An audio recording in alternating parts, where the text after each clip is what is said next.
Tashdilekedullah, and good morning, good afternoon, and good evening to all our viewers from across the globe. Welcome to the virtual event of Freedom Hour, an online event hosted by Asia Freedom Institute, a non-profit organization that calls for democracy and religious freedom in Tibet and China. I'm Sakina Bhatt, and I'm the moderator for this much talked about topic, Trump 2.0, China and human rights.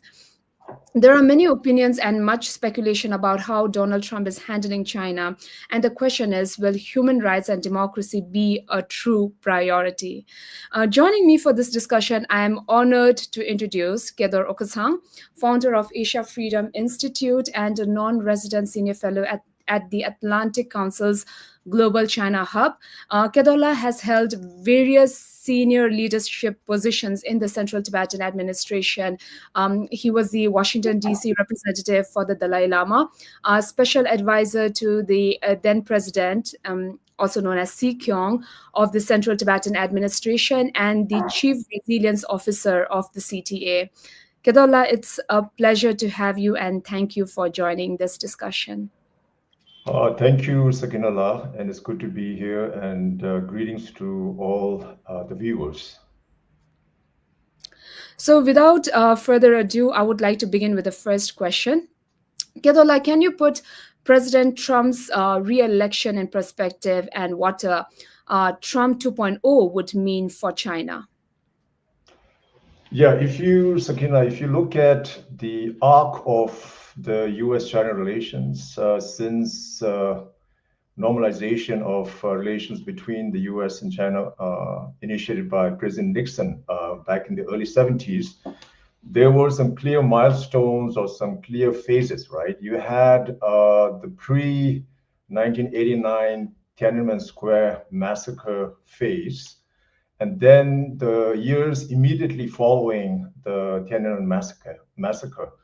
And this was characterized by condemnation for China's brutal suppression of its citizens who were demanding more freedom, more democracy, and a more open China.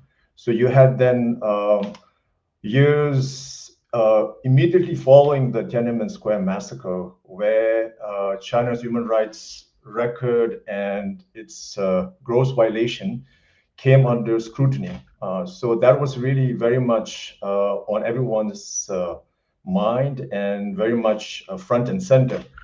But then soon, not surprisingly, given China's emerging economy, its vast market, and how businesses began to see China as the source of cheap manufacturing, soon you started to have more pro-business, more pro-trade voices coming in. And then in the 90s, President Clinton delinked human rights and trade. And then we had three successive presidents, US presidents, Clinton, Bush, and Obama over a period of 24 years, because each president served 2 terms of 8 years each. So over a period of 24 years, the US policy towards China was really one that was called engagement. And essentially, this policy really was one where the thinking and the argument was that the US and the international community should try to bring China into the international economic system. And the belief was that through more trade and through more economic relations, that there will be a more free and open China. So this was really the dominant, I guess, argument. And this was back in the early 90s. I was in Washington, D.C. then. I was a young staffer at the International Campaign for Tibet. And I really had a front row seat in terms of the debate unfolding in the halls of the US Congress, the State Department, and just, the centers of power between these two factions. You had one faction that was pro-human rights and wanted to really make human rights a very integral part of US-China relations. On the other hand, you had the trade, the pro-business people who really were looking for more business opportunities with China. And I have to say that the policy of engagement did helped China in many ways, right? I mean, it really helped China transition from a poor developing country to one that had the fastest growing economy in the world. But on the issue of whether this policy of engagement would help bring about political reforms, that was really a massive disaster. Because what really ended up happening was it further solidified the rule and control of the Chinese Communist Party. And China essentially got to enjoy all the upsides of this policy without having to give anything in return. And to be fair, President Obama, in the latter half of his presidency, did begin to see the flaws in the policy. And so we had something called, pivot to Asia policy. But I really think that was a bit too little, bit too late. So it really wasn't until President Trump came on the scene where we began to see a noticeable shift both in the tone as well as the underlying dynamics of the US-China relations. I have always believed that if there's one thing that the Chinese leadership respects and fears is strength. And that was really what President Trump in his first term was able to project. And it was clear by then that the US began to view China as a clear threat. So this policy of engagement and welcoming China's rise came to a stop and was replaced by essentially an America First policy, which we can speak more about it later.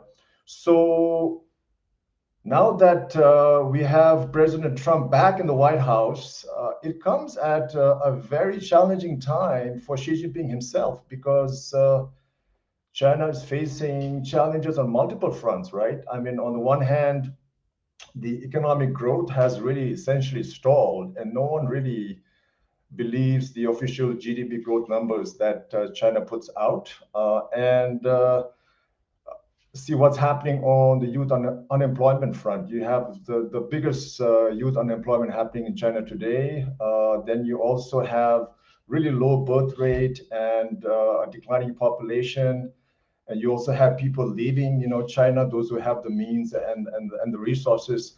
And, this Chinese industrial policy of, I guess, manufacturing things in a massive scale and then just exporting it. There's a growing backlash against that as well because Chinese goods are now flooding all the major economies. So this return of President Trump under Trump 2.0 is really happening at a time when things are also less than stable, I think, in China. So it's the Trump 2.0 emphasis on an America First foreign policy. I think it's really going to take this US-China relations into some very uncharted territory. And I think the defining word would be that things are going to be very unpredictable. And unpredictability is exactly what Xi Jinping and the Chinese Communist Party would not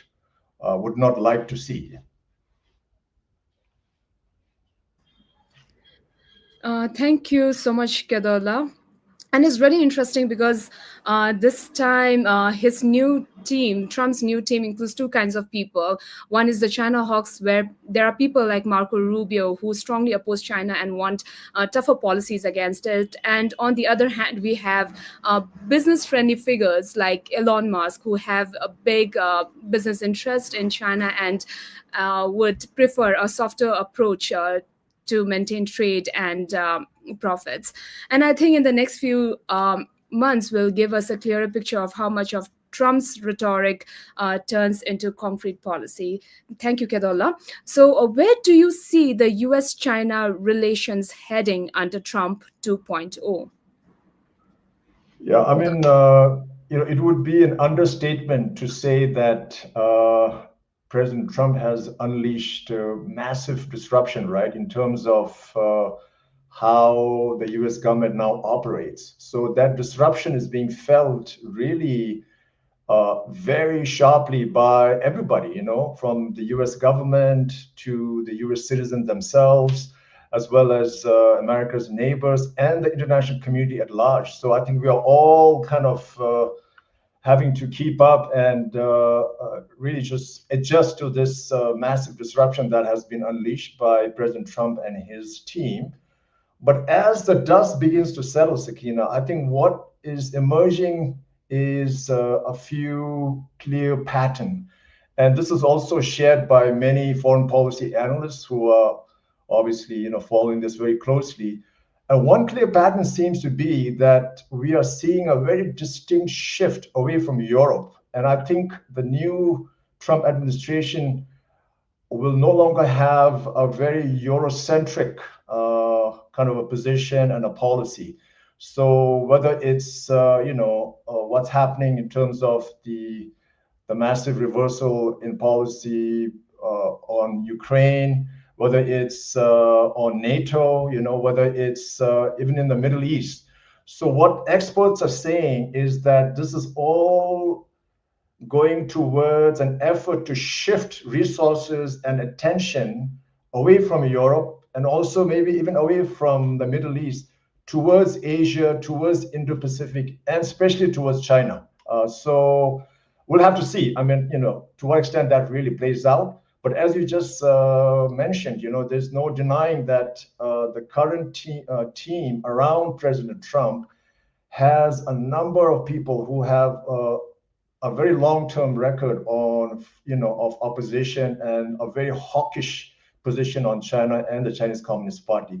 Let's take Secretary of State Marco Rubio, for instance, who at his confirmation hearing, and I just want to read this quote because I think it's such a strong statement.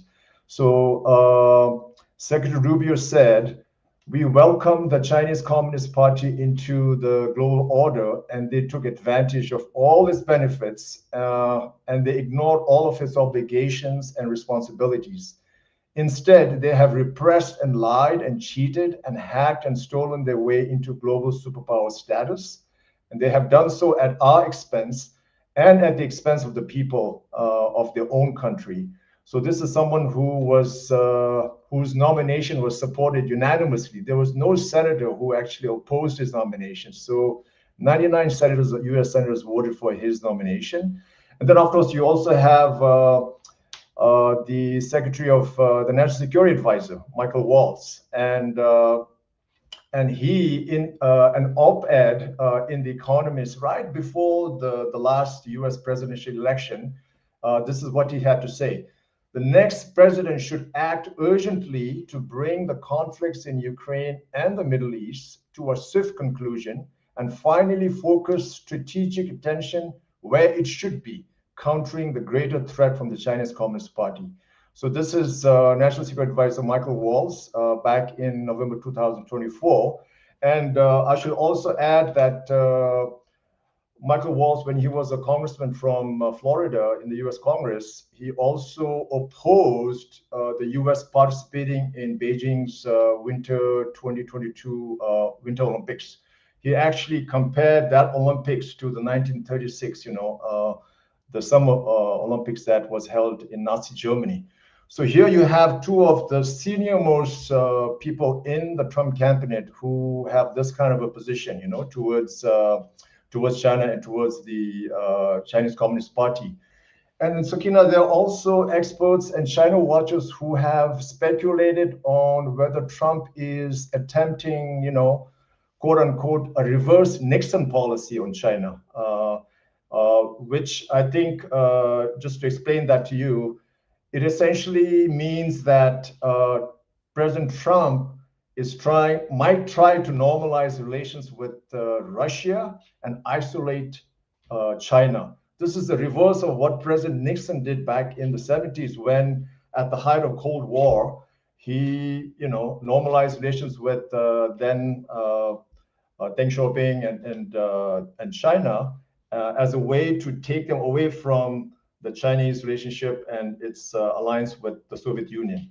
So I don't know to what extent, that is really true. But again, it's an interesting take. But at this moment, it's really speculation because, as we just discussed earlier as well with the previous question, there is the defining characteristic is really uncertainty and unpredictability in terms of what's going to happen, between the U.S. and China in terms of what kind of a policy the U.S. government might adopt, right? Because even though you have on the team, you have people like Rubio and Walz and others who are very hawkish in China, but then you also have other factions too, right? People who have more of a business leaning, people who prefer that U.S. adopts a less confrontational approach, and then also, of course, you also have people like Elon Musk who have significant business commercial interests in China, as well as really close relations with Chinese leaders, senior Chinese leaders. So all this could really, in some ways, if you look at it from a more negative point of view, this mixture of people with such different philosophical positions could all amount to a very incoherent policy as well, right? That's always a possibility. But the biggest X factor, Sakina, the biggest wild card is actually President Trump himself, because here we're talking about someone who really does not follow foreign policy in the traditional way that leaders and presidents do, right? So even on China, if you look at his positions and statements during the campaign, and now one could say that maybe there's some softening, right? For instance, he invited Xi Jinping to his inauguration, which was unprecedented. And Xi Jinping responded by sending the Chinese vice president as his special representative. And then he also delayed the ban on TikTok. What else? He had some pretty positive things to say about Xi Jinping. I'm going to read a quote to you. This was a statement that President Trump made at the recent World Economic Forum at Davos. This is what President Trump said, quote, "I like President Xi very much. I've always liked him. We always had a very good relationship." So there you go. And also in terms of tariffs on Chinese goods coming into the US, during the campaign, he said he would, hit China with at least 60% additional tariff, but so far the actions he's taken has been an additional 10%, right? So these are all things that Trump has done since coming back to the White House, which also makes you wonder in terms of what his current state of mind and how he's looking at China and in terms of how he wants to deal with Xi Jinping. But again, if you look at his past dealings with some of the other authoritarian figures like Kim Jong-un of North Korea and Putin, and also just the things he has done recently vis-a-vis Ukraine, then there's also the possibility that Trump might take a similar kind of a personal, short-term, very transactional kind of an approach, right, with Xi Jinping, where he's looking to make some kind of a deal with Xi Jinping. And if he does that, then it's possible that issues like human rights and even Taiwan could be concessions that he offers, right? And in that kind of a situation, then people like Rubio and Walz, I think what they can do and say is going to be very, very limited. So I think, yeah, I mean, I guess the way to really answer this question is a lot depends on Trump himself, and there is a massive shift happening, and President Trump is overseeing a fundamental, I guess, restructuring of how U.S. conducts its foreign policy.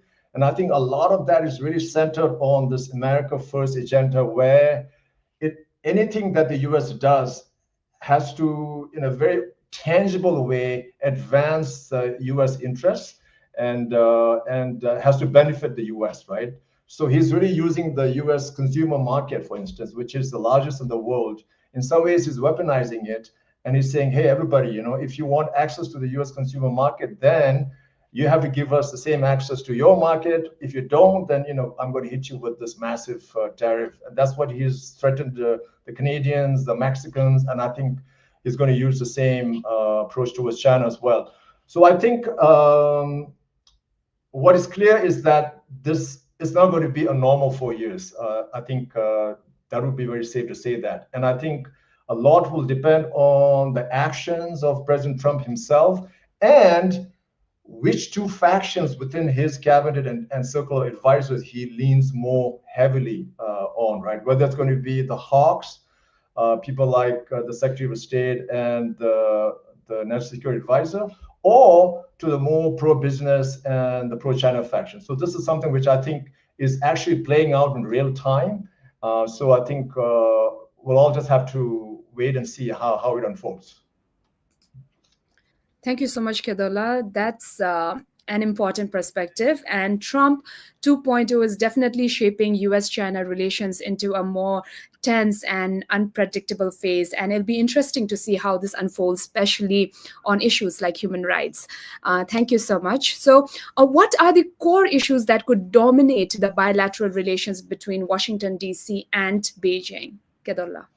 Yeah, I mean, the U.S.-China relations, Sakina, is really the most important bilateral relationship in the world. I think most will agree to that.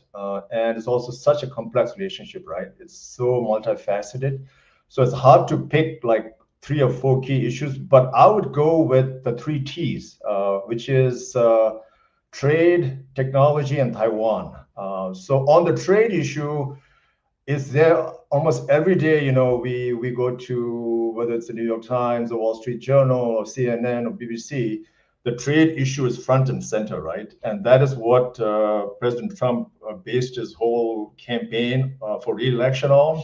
And that's something which I think you're going to see a lot more of in terms of the interaction and dynamics between US and China. So on the trade issue, as I said earlier, the US is the largest market, the consumer market, and every country that has something to export wants access to that market. They do it either directly or they reroute their exports to a third country.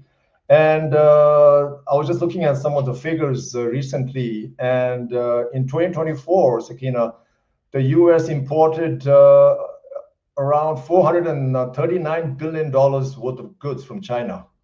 And the trade deficit, between US and China was about $295 billion. And this is something which is very interesting. I looked a little deeper into this, and China has a trade surplus with 150 out of 181 countries in the world. And there are only 31 countries with whom actually the trade balance is in favor of those countries. And again, it's not surprising, like these countries are countries like Congo, Angola, Turkmenistan, Australia, Brazil. These are all countries that have huge mineral deposits that China needs. And so China's buying minerals from these countries, and then the net trade balance, these countries end up having a surplus with China. But in the vast majority, like 150 out of 181, it's China that's running up these huge surpluses, right? And that's actually causing a lot of friction internationally in terms of China's relations, not just with the US, but with everyone. Let's just take Nepal, for example, a much poorer country like Nepal. Even with Nepal, China has a trade surplus for US $10 billion.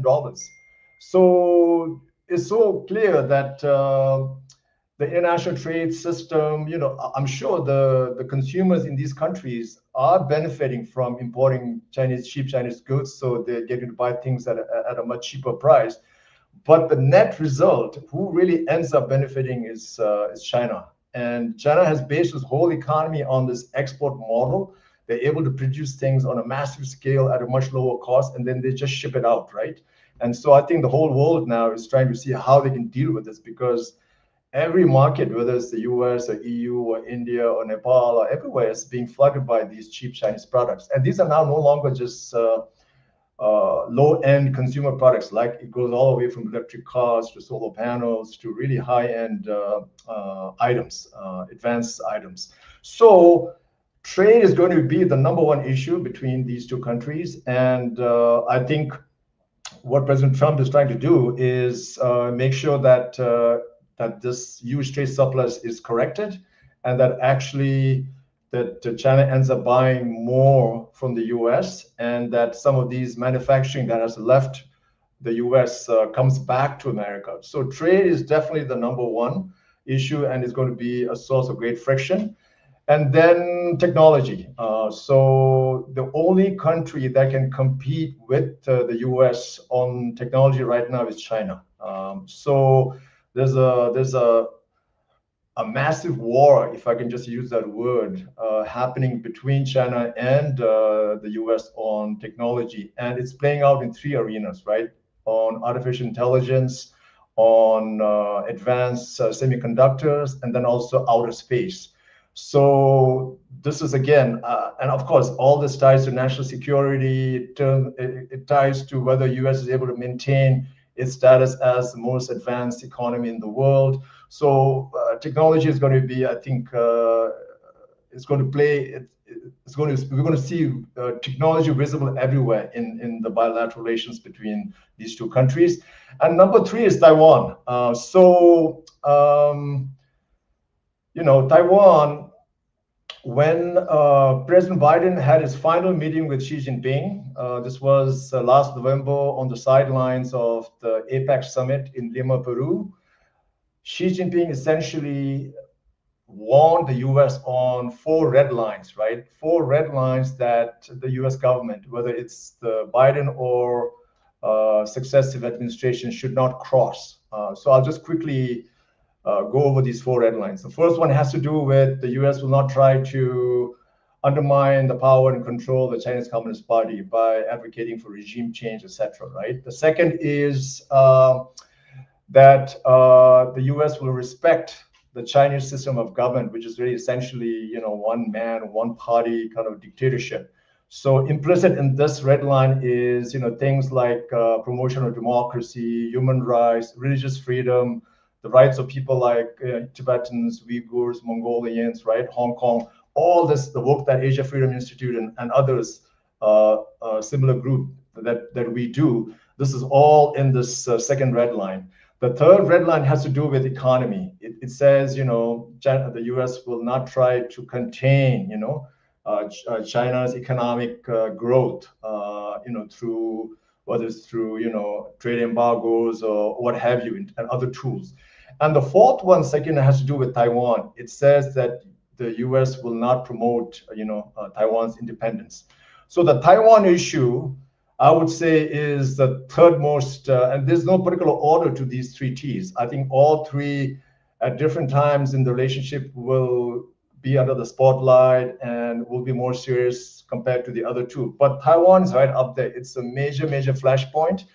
And the US policy, Sakina, towards Taiwan is also quite complex, right? The US essentially recognizes the one China policy, but then it also has what's called a strategic ambiguity in terms of, yes, China recognizes yes, US recognizes one China, but it also supports the status quo. And it would not like China to change the status quo by either using force or invading Taiwan. But it does not specify, the US policy does not clarify what the US will do, whether the US will intervene militarily should China invade Taiwan. So that's really the policy of strategic ambiguity, which has served as a deterrent.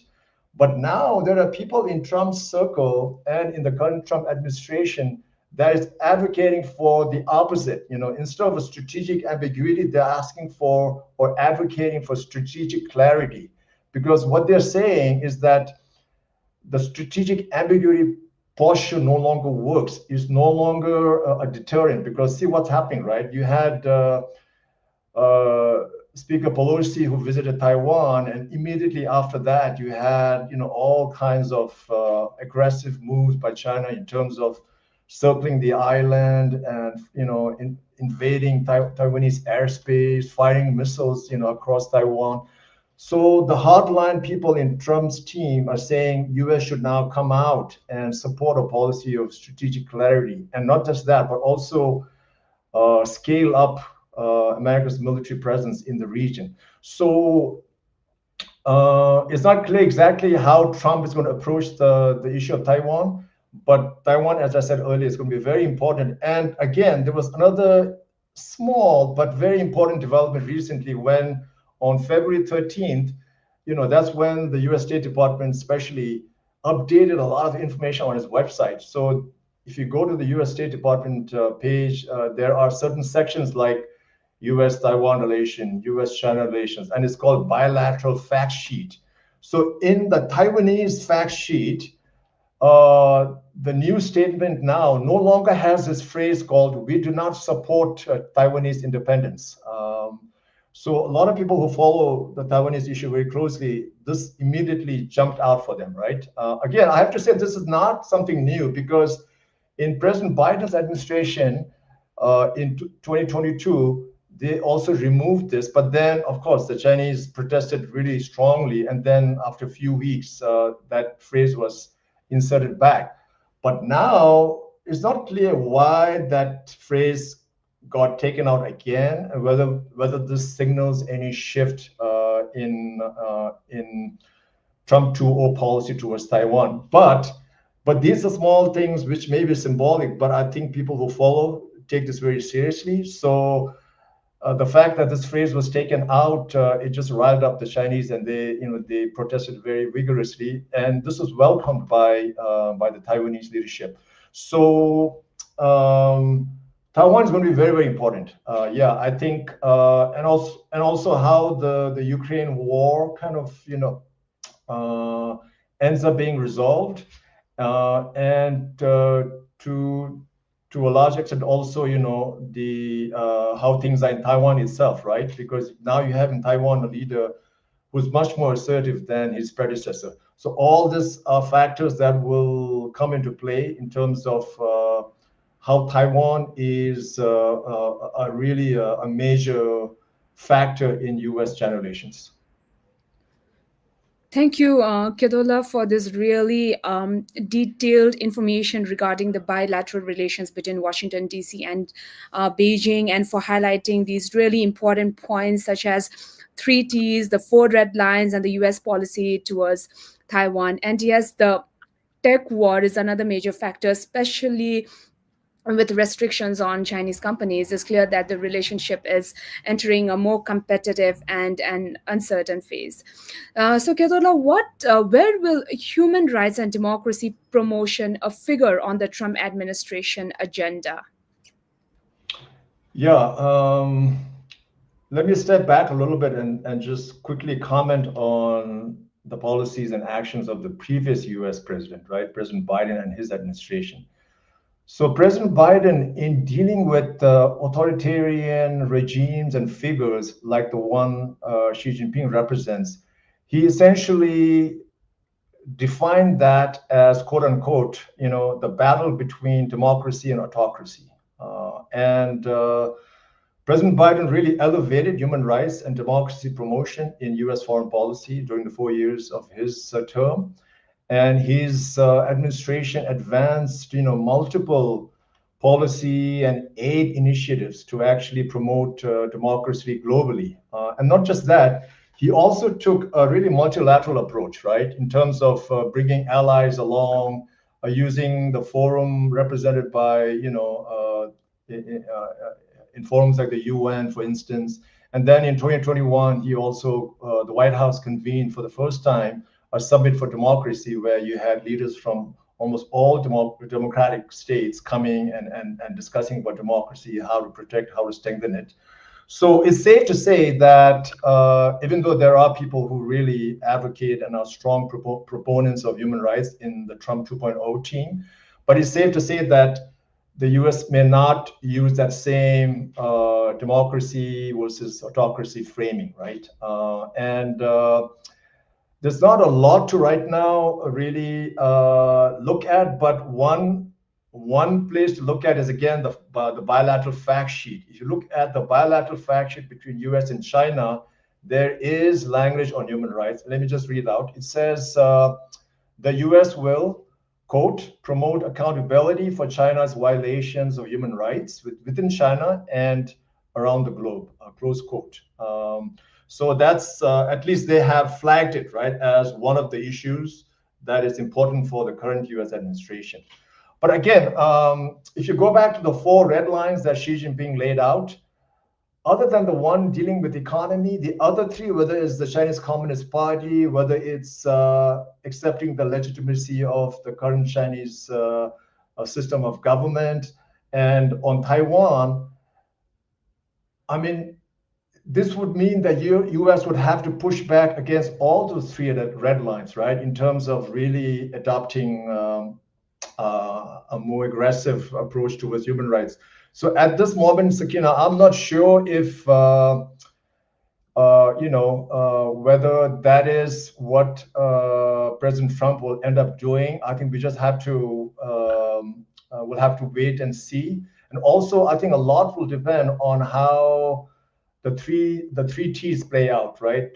Trade, Taiwan, and technology, because those will clearly impact the overall relationship, and then consequently also how the issue of human rights is also dealt with. But I have to say here that some of the recent actions by the Trump administration, whether it's the freezing of aid, international aid, whether it's withdrawing from bodies like the UN Human Rights Council, the World Health Organization, the Paris Accord, right? And then also the dramatic reversal of positions on Ukraine, the Ukrainian war. These have all, and some of the domestic policies as well, right? People being deported, and just the increasing, I guess, centralization of power in Washington, D.C. So I think all these things, I feel it has diminished the U.S. standing on this issue. And I think it's unfortunate. But again, I hope that this is just something which is not indicative of a larger shift, right, in terms of not prioritizing human rights, not prioritizing democracy and religious freedom, because these are all issues which over decades have had the support of both Republicans and Democrats in the U.S. government. So I'd be really, really surprised and shocked if these issues suddenly, were kind of sort of cast aside. So again, I think there's a lot happening right now, and we're all getting used to, right? A person in the White House who's doing things in ways that we haven't seen done before. So naturally, then even on the issue of human rights and vis-a-vis China, how that'll be handled, and to what extent people like Rubio and others who have such a strong record of promoting and advocating for human rights of people of of the Uyghurs, the Tibetans, the Hong Kongers. So I mean, he now has the power and the platform. So hopefully, people like him and National Security Advisor Walls and others can really be that face for the U.S. in terms of human rights. Kedola, can you provide your views on the context, scope, and impact of the Trump administration's decision to temporarily freeze all United States government's international development aid and funding for human rights and democracy support work across the globe? Kedola. Yeah, this is Sakina. This is such an unfortunate development. Amongst the flurry of executive orders that President Trump signed on the first day in office back in January 20th, there was one entitled Reevaluating and Realigning United States Foreign Aid. So based on this order, the U.S. government essentially ordered a 90-day pause in all its foreign aid, so that the government can review the efficiency of this program and whether this program aligns, how well this program aligns with U.S. foreign policy, right? And since then, the Trump administration has taken even further and more drastic steps, none more so than, I guess, the virtual dismantling of U.S. aid, the central agency through which I would say most of U.S. foreign aid is channeled. So right as we speak right now, Sakina, people who used to work for USAID, they no longer have jobs. Many have been put on administrative leave. Some have been laid off, right? And this is an organization set up, by President Kennedy back in the 60s, and it has 10,000 people. They work in 60 countries, and in 2023 they spent almost over 40 billion US dollars in aid.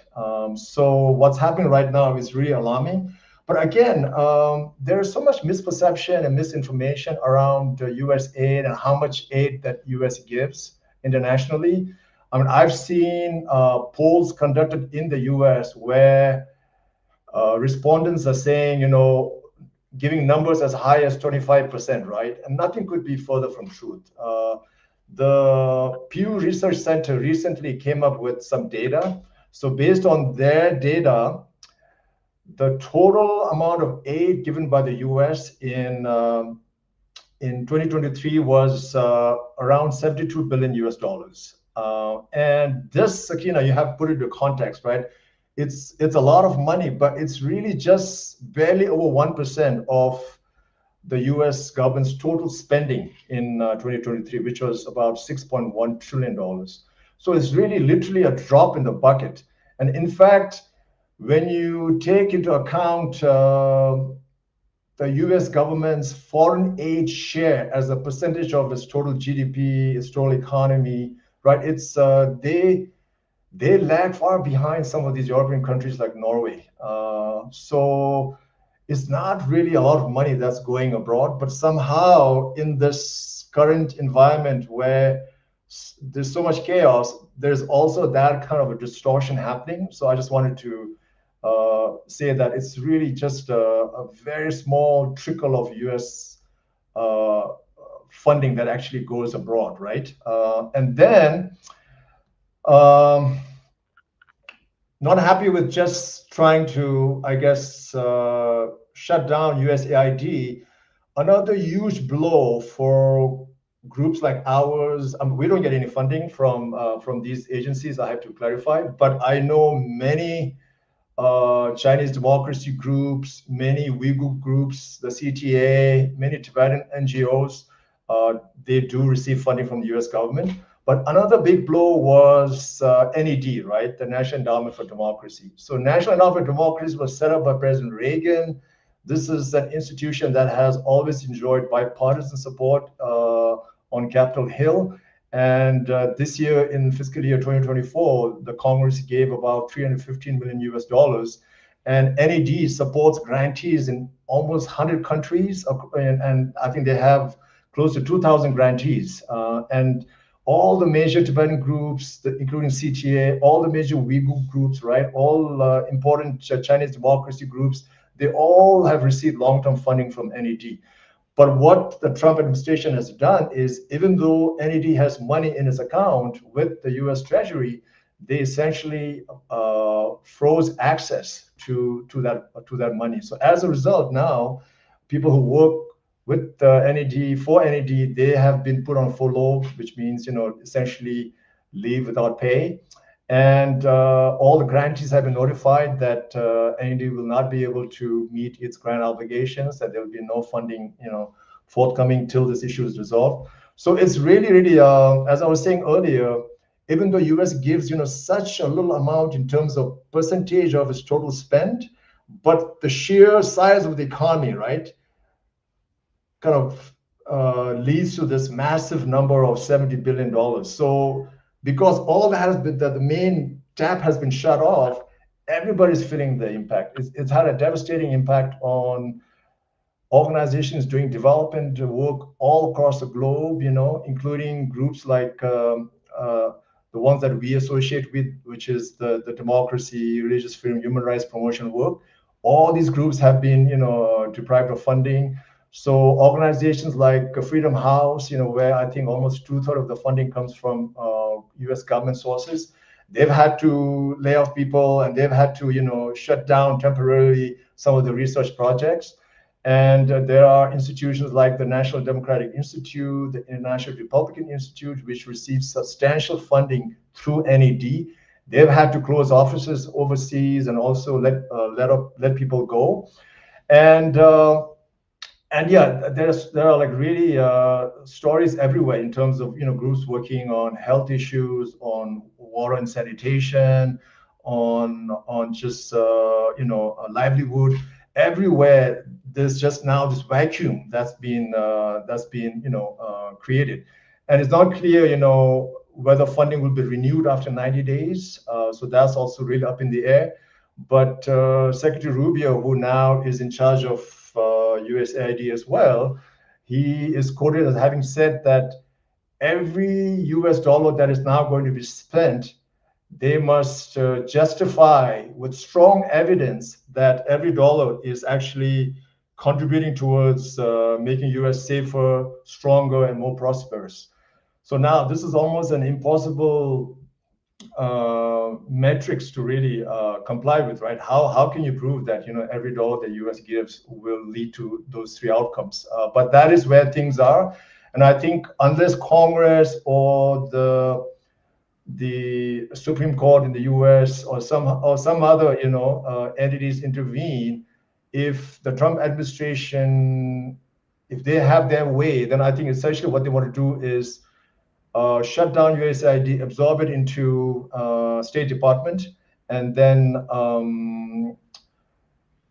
and maybe really significantly cut back what's already a very small amount of funding. But what this has done is it has caused massive disruption all across the development sector and all across the NGO sector, not just in the US, but everywhere. And there's a real vacuum that's been created. And guess who's really like smiling and relishing this? These are people that that are in offices in Beijing and within the Chinese Communist Party, in places like Russia and other authoritarian societies and regimes.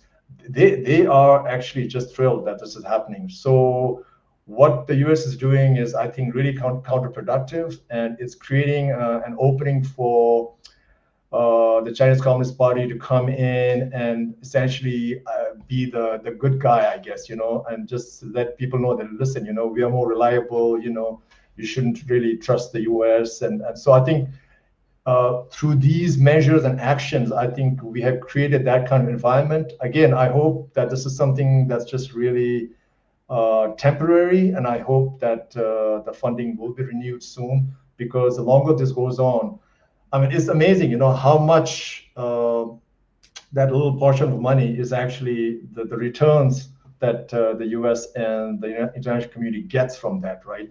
So I don't think it's really for cost-saving purposes. It seems to be more, I guess, ideologically driven. This whole measure that, yeah. So I just hope that more reasonable minds will prevail, and that especially people in the US Congress and others will actually step up and try to address this damage. Mm-hmm. So speaking about USAID and NED, Kedola, you have worked at CTA, as I have mentioned in your introduction. During your service with the CTA, you worked with both USAID and the National Endowment for Democracy. So these two are the two US entities that have come under intense attack from President Trump and his team, like you've mentioned. So can you share your thoughts on the work of these two organizations and what they mean for Tibetans and other communities? Yeah, Kedola. sure. So, Sakina, during my time with the CTA, which was essentially from 2011 to 2020, over that 9-year period, I had the privilege of working with the senior leaders in both USAID, the Asia division, both in DC as well as in Delhi, and also with the NED leadership in Washington, DC. And with USAID, really, I mean, the CTA, for instance, has a very strong relationship. I would say, especially in the last 12 or 13 years. Before that, at least based on what I saw when I joined the CTA, there wasn't a lot of early interactions. But I think towards 2011, 12 especially, we began this this new phase in the relationship. And we can talk about more about just what USAID does for CTA and the Tibetan community. But I have to say, it's not just for the Tibetans, right? It's as we discussed with the earlier question, just the sheer scale, given the fact that the US is the largest government donor in the world.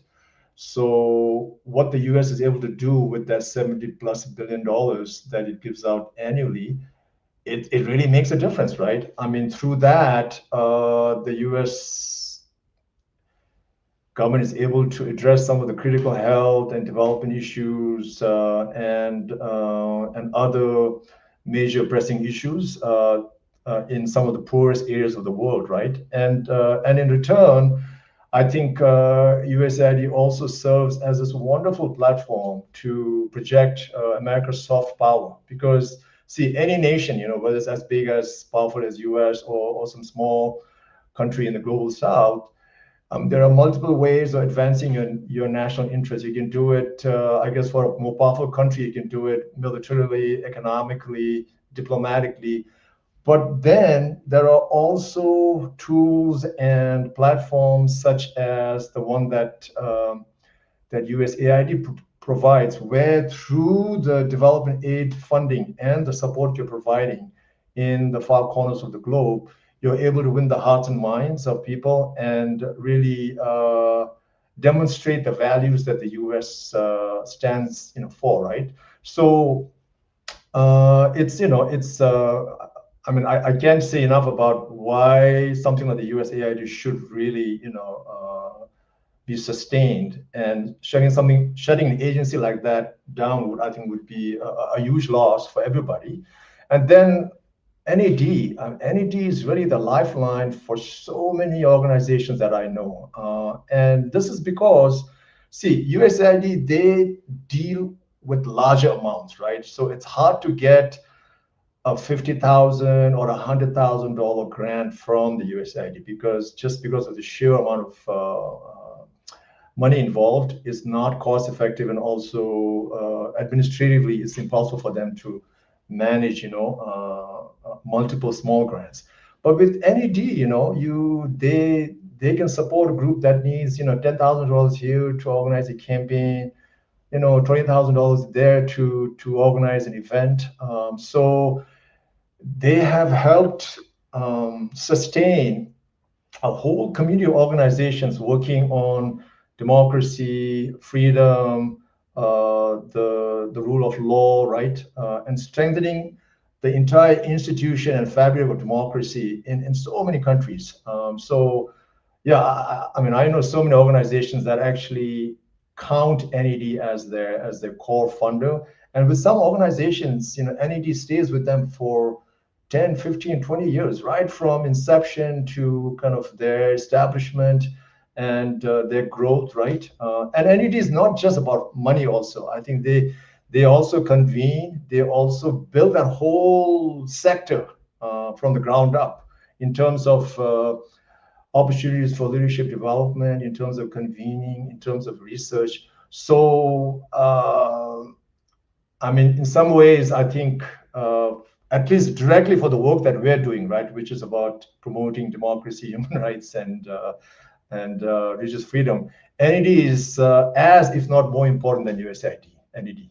So these are two institutions which I've had the good fortune to associate myself with, and unfortunately, they are in the news for the wrong reason. And again, I hope that this is a temporary situation. But having again said all that, Sakina, it's not like that these organizations don't need to improve or kind of change the way it works in certain areas, right? And I don't have a lot to say about NED, but with USAID, I have to say that the one area where reform is really, really needed is in the way that the foreign aid money is administered and handled. So there is data, and this is, I think, has been verified, as credible. Only 12%, Sakina, of the money that USAID gives out every year goes directly to local groups. So almost 88% is contracted to US-based NGOs or some of these large international organizations. Now, again, I'm not saying that money stays in the US. A lot of that money does go to the end beneficiary. But what is happening is then the chain becomes really long, right? From the moment the US Congress approves funding, then it goes to a particular agency, whether it's USAID or some other agency within the State Department. Then they take a little bit of the pie in terms of their expenses. Then it goes to the main contracting, what they call the prime recipient, which usually, as we said earlier, is a US-based NGO.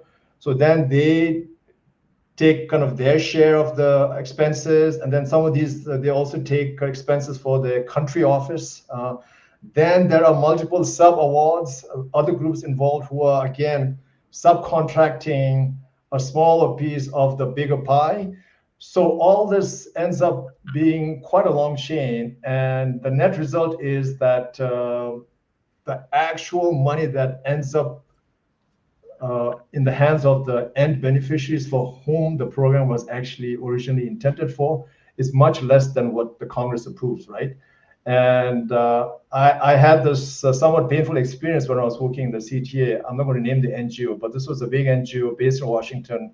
Back then in 2012, the US government gave the CTA $2 million to support livelihood and sustainability of Tibetans living in various settlements in India and Nepal. But this 2 years, and of course it got extended by a year. I think this whole 3-year program was it was so challenging because I think of the 2 million, the net amount that actually went to actual projects in the Tibetan settlement was probably about 30%, 30, maximum 35%. So this is not an outlier. This is not just an exceptional case. I think this is quite prevalent in terms of overall how work is done in the sector and how now again, to be fair, the earlier leadership of USAID during President Biden's term, they did recognize this as a problem, and they had made a commitment to gradually move to I guess a future where almost all the money would be directly given to the end local groups. But again, that was it was a well-intentioned goal, but again, for various practical and I guess other challenges, it still stayed in between this 10 to 12%. And so the whole system is not really a level playing field for the groups from the local, the countries where the aid is meant for. And this is quite unfortunate because I think there's no better way to address the problems on the ground in a more cost-effective way than to give as much of the funding directly to the local groups, right? And again, as discussions are happening in terms of the efficiency of how aid is given, I hope these are all issues that will receive more attention, and hopefully whatever the new incarnation of the next USAID looks like, I hope it will be one where much more than the 12% actually goes directly to local groups. Yeah.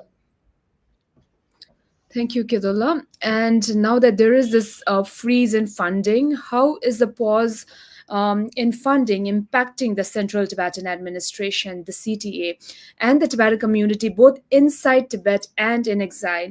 And how can the CTA and the Tibetan community address this challenge? Kedullah. Yeah, this is like so many other NGOs and other communities, Sakina, the CTA has also been impacted in a very massive way because of this 90-day pause in all US foreign aid. As far as the Tibetans are concerned, or the CTA is concerned, the money the funding that the Tibetans receive is essentially from the US Congress. And there are 3 or 4 big kind of portions, right?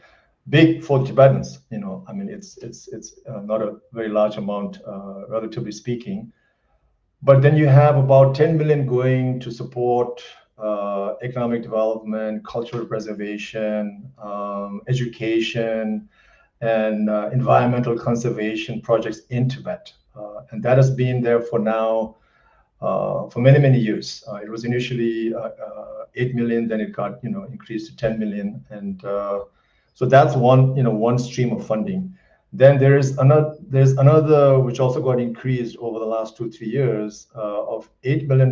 This is primarily to support the resilience of the Tibetan refugee community, the Tibetan diaspora community, and it's primarily handled by the Tibetan NGO in New York called Tibet Fund, right? So you have that stream of funding.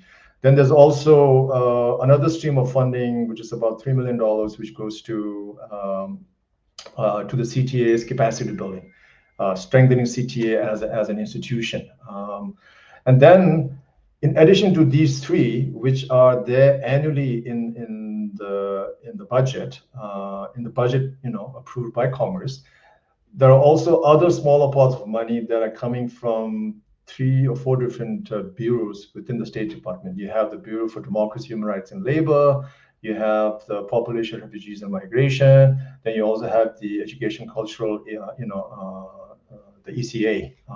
So both the CTA and some of the Tibetan NGOs receive funding from the other 3 agencies. It's all this money, Sakina, all this money that we just talked about, which I think adds up to, I don't know, $23-24 million annually. It's all right now on pause. And it has been frozen since January 20th, since President Trump's executive order. So now I think it really puts the CTA leadership in a very difficult position, right? Because the CTA's Tibetan Parliament in Exile meets for their budget session next month from the 17th to the 31st of March. And in a normal year, this would be the session to actually review, discuss, and approve the budget for the next fiscal year, which starts from April 1st, 2025 to March 30th, 2026. But because of this massive disruption in aid, I think it's going to be really difficult for the current CTA Kashab to present a normal budget. So they may have to present a budget that's without the US funding, and should the funding be renewed after the 90-day period, then I guess they can go back to the parliament again and seek approval for more spending. But to put everything in perspective, Sakina, almost 90% of CTA's development projects are funded by sources from outside, mainly foreign government donors. So now, what portion of the 90% comes from the U.S. government? I don't have the exact number, but it's really high because the U.S. is one of the biggest funders for CTA's various projects. So it's going to be, I think, it's going to be very, very challenging the next several weeks and months. And as we discussed earlier, there's no certainty in terms of what happens after the 90 days. And will the funding be renewed, right? That's the first question. The second question is, will it be renewed in the same amount? Or is there even a possibility of the funds being totally cut? I think, based on just my reading of the situation and what I know, a total cut would be quite unlikely. And I say this unlikely because these 3 streams of funding that I mentioned earlier, inside Tibet, the 8 million for the resilience programs for exiled Tibetans, the 3 million for CTA strengthening, these are not discretionary money that USAID or somebody just decides to give to the Tibetans every year. This is approved by the Congress, so it's mandated by the Congress. So there is that additional level of protection. So even though President Trump, in his budget, which I think he'll most likely submit in May, usually it's done in February, but because this is a transition year, so I think he'll most likely submit late April or May.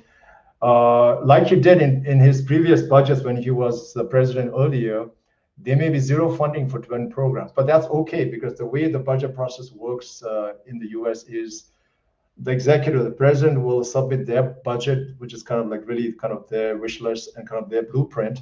Then the Congress adds its own portion to it, right? And that's the stage when these Tibet-related funding kicks in. So I'd be very, very shocked actually if the funding would be totally cut.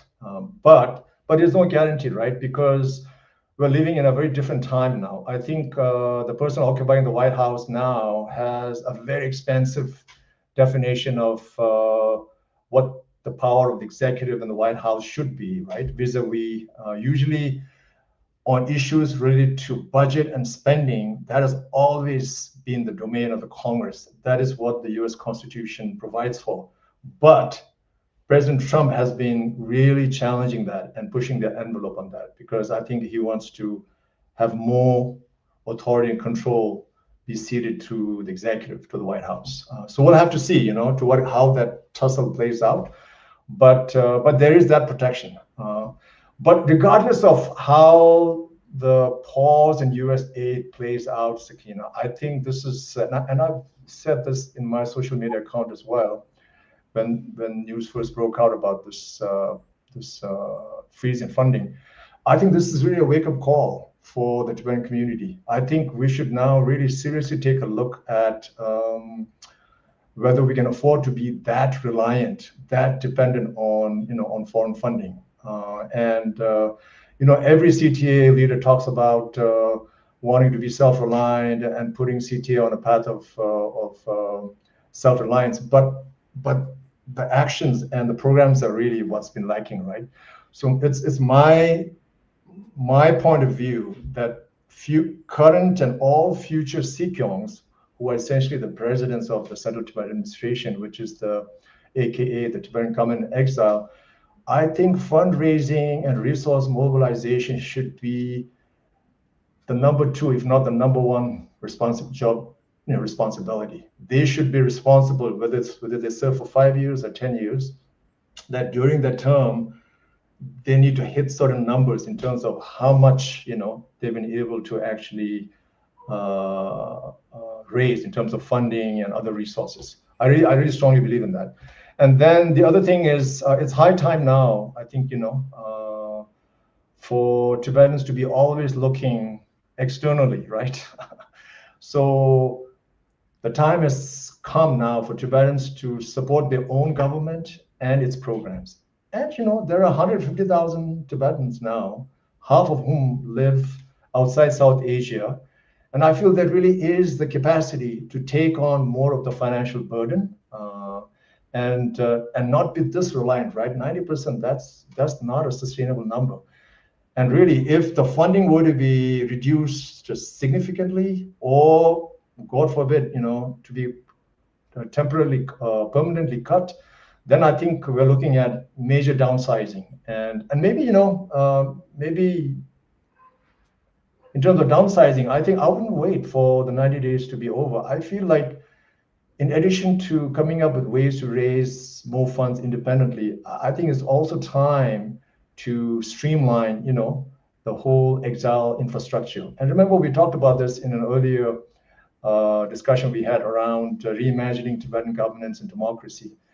I think we should have a smaller CTA that is more efficient, has a clear strategy, and we shouldn't wait. After 90 days, the funding could be restored, and we could go back to how things were before January 20th. But who knows, right? Another such dramatic development could be just around the corner. So I think we should really, now, wake up and do the things we need to do, which are the ones that I outlined. But what if, Kedola, what if these fundings are permanently cut, God forbid? Because like you said, like after 90 days, there is still this uncertainty. And there are so many civil society organizations who are highly dependent on these fundings, right? So what can they do if it's permanently cut? Again, I think, let me again repeat that the likelihood of that happening is quite low. Because the funding is approved by the Congress, and the Tibet issue and the Tibetan community continues to enjoy a high level of bipartisan support in the U.S. Congress. So I think, yeah, I don't know what to say. If if everything were to be zeroed out, which I think is unlikely. But again, I just don't think uh, we don't need to panic. But at the same time, I feel like we can't just be reacting to things, right? I think now at the highest level, it is the people who run CTA, right? And there are also many NGOs, right, who depend on funding either from the US government or from NAD or from one of these sources. I feel it's also time for them to take a look. And this is something which we can again discuss later, but we can go back to business as usual. And maybe this is there is an opportunity and there is a reason, for us to finally act, right? Because sometimes, unless there's a big external shock, people are complacent and somewhat passive. And maybe now's the time to seriously, for everyone in the community, whether you're, in the CTA or whether you're with an NGO or whoever, or you're just outside the two, I think to really come together and discuss and see how we can truly become more self-reliant. Thank you, Kedola. And what would a second Trump presidency and current developments in Washington, D.C. mean for communities and people advocating for greater democracy, human rights, and religious freedom in China, particularly the Chinese, the Hong Kongers, the Mongolians, Taiwanese, Tibetan, and Uyghur communities? Where do you see some of the challenges and the opportunities? Kedola. Yeah, I think Trump 2.0 and the new people who are now running the government in Washington, D.C., as well as also the fact that both the houses in the U.S. Congress now is the Republicans have a majority. I think this situation will present both challenges as well as also opportunities for those of us, the communities that are working to promote democracy, human rights, and greater freedom in China and in the occupied regions of East Turkestan, Tibet, southern Mongolia, and even I'd say even Hong Kong, and I guess that's also the threat of Taiwan, right? So I think this small community that is very small in number but highly visible, I think there'll be some unexpected opportunities as well. So the first thing I think this community needs to do is make a very compelling case in this environment when funding is being paused and questions are being asked. I think it's really important for the representatives of these different communities who are working on this set of issues to really go out and advocate, on their group's behalf, on the issues behalf, on the community's behalf, because remember, it's a new administration. And I guess in the Senate, majority are still, returning senators. But in the House, I would say most of the members are, probably new incoming parliamentarians. So it's an opportunity for them to really educate them about, why the issues that we work on are so important. And I think we have an advantage over others who are working on so many other issues that are affecting the globe, right? Whether it's environment or whether it's health, whatever. Because there is this inherent tension between China and the US. I feel like we have a built-in constituency that will be very receptive to what we say, how we say, and what we ask for. So I think this 90-day pause maybe is really something that at the end might be good, in terms of leading to changes, things that need to happen. Of course, there is some immediate short-term pain, but maybe in the long run, maybe it is good. But still, I think it's really important for this community and their representatives to make a really strong case that why this issue matters and why it should be supported. So that's the first thing I wanted to say. Then, like it's a wake-up call for Tibetans, I think it's a wake-up call for all these communities. I don't think these communities can also continue to depend so much on US government funding. I think it's very important to diversify your funding base. So beyond the US, I think it's now time to really start, doing outreach and having I don't know, the Japanese, the Australians, the Taiwanese, the EU, maybe even the Indians, to step up and try to, should some of this funding cut be really significant, or should some of this cut be permanent, then how can some of these other governments, fill in some of that gap, if not the entire amount. And like I have, urged Tibetans to also look internally and see how people in the community can support the CTA and some of these important NGOs. I think the Uyghurs, Mongolians, the Hong Kongers, the Chinese, they themselves need to do the same thing, because these are even communities bigger than the Tibetan community, right? Maybe, yeah, even the Mongolian community is bigger than the Tibetan community. So I think there needs to be an effort and a strategy in place to see how more resource can be mobilized, internally.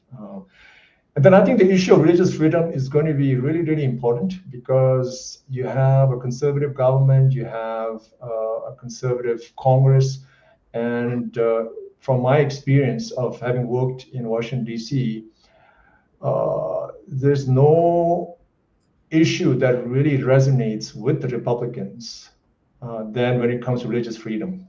So I think, we need to make a case of how, Christians, how Buddhists, how the Falun Gong practitioners, and how the Muslims, how they're being persecuted by the CCP. And I think there is a strong kind of a constituent within the Republican Party, within the White House, who have a very, strong passion for religious freedom. So I think we just need to connect that and be able to bring, our issues, to their attention. And really, as the founding president of Asia Freedom Institute, one thing that I've always advocated for is all these communities, different NGOs, we need to collaborate more, because in a time of resource scarcity, there are some things where I think we can do much better in terms of collaboration and pooling of resources. Like, for instance, some of the research, right? And those could be pooled. Some of the conferences and in-person meetings, rather than have each community do their own event and kind of take on that entire financial burden. Maybe there's a way to share, split the costs. And I don't know, like, especially for the Uyghurs and Mongolians, I feel like in the face of a policy of assimilation, which literally means the elimination and the destruction of our identity, our culture, our religion, we face that common existential threat, right? So there is such a compelling reason for us to be collaborating even more than what we're doing now. And I think this community needs to be ready for other changes that might happen, right? I think we need to really just not be caught reacting. I think we need to really sort of stay alert to other shifts that might happen over the next 4 years, because we're living in a very fluid environment where you have somebody like, President Trump as the current US president, and we all are seeing what's happening, right, in terms of the shifts happening, the reversals happening in policies and positions, and some of the things that are being said coming out of White House. So I really feel like we need to anticipate everything, the worst to the best case scenario. And I'm not sure if that kind of scenario planning, or if that kind of planning is being done at all. Maybe it is being done, but I think that needs to really happen. And lastly, if need be, I think there should also be consolidation, because I really don't want to speak for the Uyghurs, the Hong Kongers, and the Chinese democracy communities, but just for the Tibetan community that I represent, I think maybe there are too many NGOs. Maybe now is the time to see how we can go for fewer but much more effective and high impact organizations. So in an environment of extreme resource limitation, these are all the things which everybody should be, I think, contemplating and hopefully acting on, because I just don't think we can just wait and hope for the best scenario to emerge. Yeah.